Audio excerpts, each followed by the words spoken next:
मंजू गोस्वामी आपका स्वागत करती हूँ हमारे YouTube चैनल धर्म यात्रा में। श्री दुर्गा सप्तशती पाठ बहुत ही महत्वपूर्ण एवं फलदायक होते हैं। तो आज हम बात करने जा रहे हैं श्री दुर्गा सप्तशती के पाठ के बारे में। सप्तशती के पाठ से सभी बाधाएं दूर होती हैं। जीवन में हो रहे सारे अपशगुन दूर हो जाते हैं। हमारी माता प्रसन्न होती हैं और हर व्यक्ति को धन धान्य, मान सम्मान और सौभाग्य का आशीर्वाद देती है। तो आने वाली नवरात्रि में दुर्गा सप्तशती का पाठ आप कैसे करेंगे, इसकी पूरी जानकारी हम आपको आज देने जा रहे हैं। उसके क्या नियम है, हमें किस तरीके से दुर्गा सप्तशती का पाठ करना चाहिए, कैसे हमें सारे अध्यायों को विभक्त करना चाहिए, हम रोज उसका पाठ कैसे करें, किस तरीके से हम मंत्रों को संपूर्ण करें। आइए जानते हैं इसकी जानकारी हमारी इस वीडियो में। दुर्गा सप्तशती में कुल 13 अध्याय हैं, जिनमें 700 श्लोक हैं। दुर्गा सप्तशती में महाकाली, महालक्ष्मी और महासरस्वती की उपासना है। श्री दुर्गा सप्तशती का पाठ प्रारंभ करने से पूर्व सबसे पहले आप किसी भी पवित्र स्थान, नदी किनारे की मिट्टी मिल जाए तो बहुत अच्छा है, किसी भी पवित्र स्थान की मिट्टी से वेदी बनाकर उसमें जौ या गेहूं बोएं। हमारे द्वारा किया गया दुर्गा पाठ जो हम माता रानी की पूजा कर रहे हैं वो किस मात्रा में और कितनी स्वीकार हुई है, इस बात का पता इन जौ या गेहूं के अंकुरित होकर बड़े होने के अनुसार लगाया जाता है। आपने बहुत बार देखा होगा कि जो भी गेहूं और जौ हम बोते हैं पूजा में डालते हैं तो बहुत बड़े बड़े हो जाते हैं, घने घने हो जाते हैं। तो उससे पता चलता है कि हमारी पूजा से माता कितनी संतुष्ट है। अगर गेहूं बहुत तेजी से अंकुरित होकर बड़े हो रहे हैं तो इस बात का मतलब ये है कि हमारा दुर्गा पाठ माता रानी ने स्वीकार किया है। और अगर वही जौ या गेहूं बहुत धीरे धीरे गति से बढ़ते हैं या फिर नहीं अंकुरित होते हैं तो वो इस बात की ओर इशारा करता है कि हमसे दुर्गा पाठ में कहीं ना कहीं कोई गलती हुई है या फिर हो रही है। उसके बाद इसके ऊपर कलश को पंचोपचार विधि से आप स्थापित करें। कलश के ऊपर मूर्ति की भी पंचोपचार विधि से प्रतिष्ठा करें। मूर्ति ना हो तो कलश के पीछे स्वास्तिक और उसके दोनों ओर त्रिशूल बनाकर माता रानी का चित्र, पुस्तक तथा शालिग्राम को विराजित कर भगवान विष्णु का पूजन करें। पूजन सात्विक होना चाहिए क्योंकि सात्विक पूजन का ही अधिक महत्व है। फिर श्री गणेश जी, शिव जी आदि देवताओं का स्मरण एवं पूजन भी कर लेना चाहिए। भगवान गणेश का आह्वान करते हुए उनसे प्रार्थना करें कि वो आपके पूजन को संपन्न करें। फिर अपने गुरु या जो भी आपके आचार्य हैं उनका ध्यान जरूर करें, क्योंकि किसी भी पूजा में हमें अपने गुरु और आचार्य का ध्यान करना बहुत जरूरी होता है। उसके बाद जो भी व्यास होता है लकड़ी का, अगर आपके पास व्यास है तो बहुत अच्छा है, अगर नहीं है तो लाल कपड़ा बिछाकर उसके ऊपर पुस्तक को रख लें। फिर अपने माथे पर भस्म, चंदन, रोली या जिस चीज का भी आप टीका लगाना चाहते हैं पूर्व दिशा की ओर मुख करके बैठें और टीका लगाएं। और ग्रंथ पढ़ने के पहले शुद्धि के लिए तत्व शुद्धि की जाती है।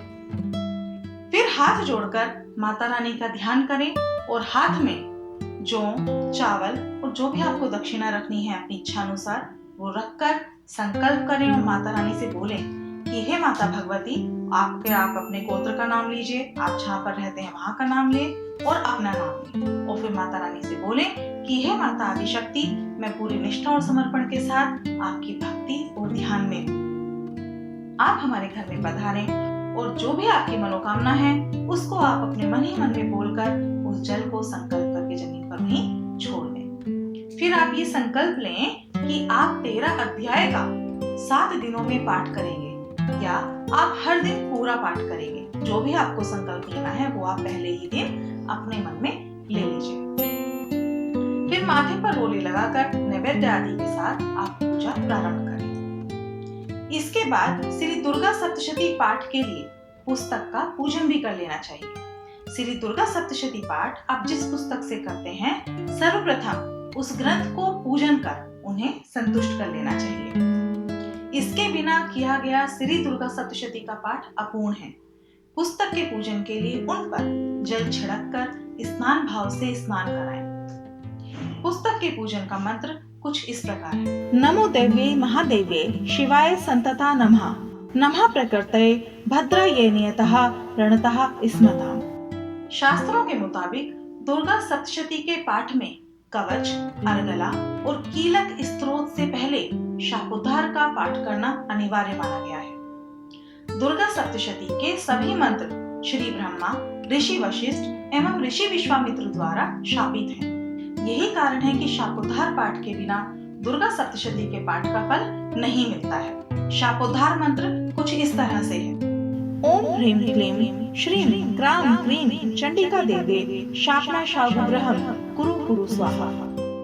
इस मंत्र का आदि और अंत में आप 7-7 बार जप करें। इसके अनंतर उत्कीलन मंत्र का जाप किया जाता है। इसका जप आदि और अंत में 21-21 बार होता है। ये मंत्र इस प्रकार है। ओम श्रीं क्लीं ह्रीं सप्तशती चंडिके उत्कीलनम कुरु कुरु स्वाहा। ग्रंथ पूजन, आचमन, शापोद्धार विधि और उत्कीलन करने के बाद श्री देवी कवच, श्री अर्गला स्तोत्रम, श्री कीलक स्तोत्र का पाठ कर लें। उसके बाद माता का सिद्ध नवाण मंत्र जो कि इस प्रकार है। ओम ऐं ह्रीं क्लीं चामुंडाय विच्चे, उसकी एक माला जप लेनी चाहिए। अगर एक माला आप नहीं भी जप पाते हैं तब भी दुर्गा सप्तशती के पाठ से पहले और बाद में आप 11-21 बार नवाण मंत्र का जप कर सकते हैं। इस मंत्र में माता सरस्वती, माता लक्ष्मी और माता काली के बीज मंत्र निहित हैं। अगर आप संस्कृत में श्री दुर्गा सप्तशती का पाठ नहीं पढ़ पाते हैं तो आप हिंदी में भी दुर्गा सप्तशती का पाठ कर सकते हैं, लेकिन आप पाठ के उच्चारण का ध्यान रखें। पाठ का उच्चारण आपको एकदम ही शुद्धता से करना है। ऐसा बिल्कुल भी ना हो कि पाठ आप किसी भी तरीके से पढ़ रहे हैं, तेजी से पढ़ रहे हैं, जल्दी जल्दी पढ़ रहे हैं, ऐसा आपको बिल्कुल भी नहीं करना है। शुद्ध मन से, शुद्ध भाव से होकर एकदम भाव विभोर हो जाएं और ऐसा सोचें कि माता रानी साक्षात आपके सामने बैठी हैं। वैसे ही आप उतने ही भाव विभोर होकर श्री दुर्गा सप्तशती का पाठ करें।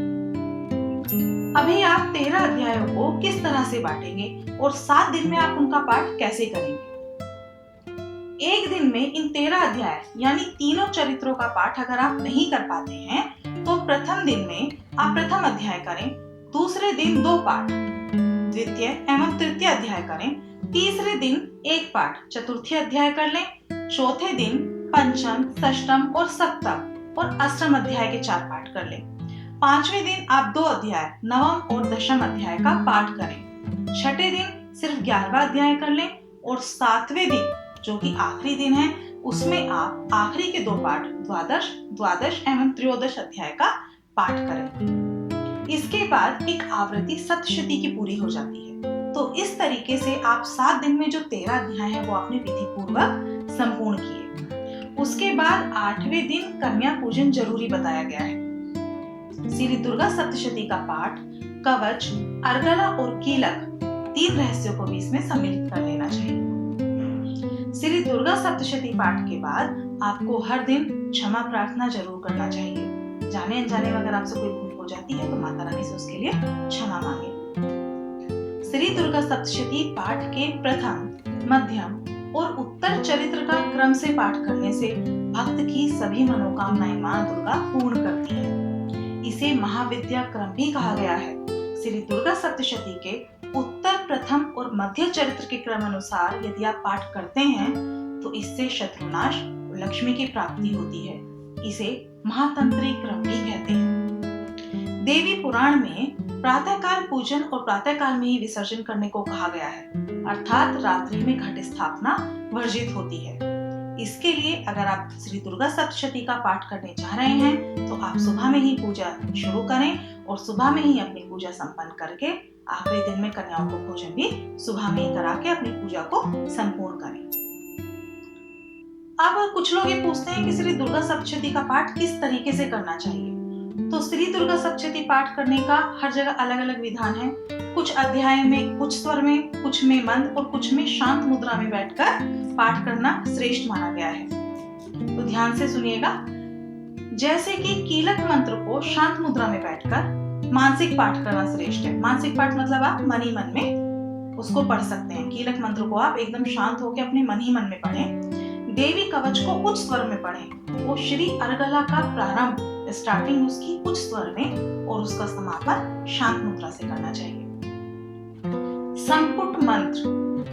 संपुट मंत्र को बेहद ही प्रभावशाली और कल्याणकारी माना गया है। किसी विशेष प्रयोजन के लिए हर मंत्र के पहले और बाद में संपुट मंत्र लगाकर उस मंत्र को संपूर्ण किया जाता है। इससे क्या होता है कि समय बहुत ज्यादा लगता है। दुर्गा सप्तशती किताब में बहुत सारे संपुट मंत्र दिए गए हैं, आप चाहे तो वहां से ले सकते हैं। लेकिन अगर आपके पास समय ज्यादा नहीं है तो माता रानी का एक बीज मंत्र है, जैसे कि ओम दुर्गाय नमः या फिर ओम दुर्गाय नमः। इन छोटे छोटे मंत्रों से भी आप पाठ को संपूर्ण करके पाठ को संपूर्ण कर सकते हैं। अब बात आती है घट स्थापना की। अगर आप घट स्थापना नहीं करना चाहते हैं या फिर नहीं करते हैं और आप बस ये चाहते हैं कि नवरात्रि में सिर्फ आपको श्री दुर्गा सप्तशती का पाठ ही करना है, लेकिन उसके बाद भी आपको पूजा में एक कलश की स्थापना कर लेनी चाहिए। और इस बात का ध्यान भी आपको रखना चाहिए, अगर अखंड ज्योत आप नहीं भी जला रहे हैं तो भी जब तक का आप पाठ करते हैं तब तक पूजा में एक दीप प्रज्वलित आपका रहना चाहिए। और श्री दुर्गा सप्तशती का पाठ करते समय आप अपने जो भी आपके नित्य कर्म हैं उनसे फ्री होकर तब आप दुर्गा सप्तशती का पाठ शुरू करें, क्योंकि पाठ के बीच में से उठा नहीं जाता है। आपका मन भी इधर उधर होना नहीं चाहिए, आपका कॉन्सेंट्रेट, आपका ध्यान पूरे तरीके से माता दुर्गा सप्तशती के पाठ में ही होना चाहिए। तो जो भी आपके काम है वो आप संपूर्ण करके श्री दुर्गा सप्तशती के पाठ करने के लिए बैठें। अगर किसी कारणवश आपको उठना भी पड़ता है तो आप ये ध्यान रखें, वहां पर कोई मार्क लगा दें, जिससे कि आपको ध्यान रहे कि पाठ आपने कहाँ छोड़ा था और फिर पाठ को आप वहीं से शुरू करके अपनी पूजा को संपूर्ण करें। मैं उम्मीद करती हूँ हमारे इस छोटे से प्रयास से श्री दुर्गा सप्तशती को सरल उपाय से किस तरीके से पढ़ा जाए, हमारी छोटी सी कोशिश थी। मैं उम्मीद करती हूँ मेरी आज की वीडियो आपको पसंद आई होगी। अगर आप हमारे चैनल पर नए हैं तो चैनल को सब्सक्राइब कर दीजिएगा और वीडियो को आगे भी शेयर करिए कि और लोगों तक भी श्री दुर्गा सप्तशती को पढ़ने का आसान तरीका पहुंच सके। जय माता दी। अगर आपको हमारी वीडियो पसंद आई है, आप हमारे चैनल पर नए हैं तो चैनल को सब्सक्राइब करना ना भूलें और बेल आइकन को भी जरूर दबाएं, जिससे कि हमारी नेक्स्ट वीडियोस की अपडेट्स आप तक पहुंच सकें। उड़ीसा में एक चमत्कारिक मंदिर है जहां का झंडा हवा के विपरीत फहराता है। वीडियो देखने के लिए ऊपर लिंक दिया गया है, उस पर क्लिक करें।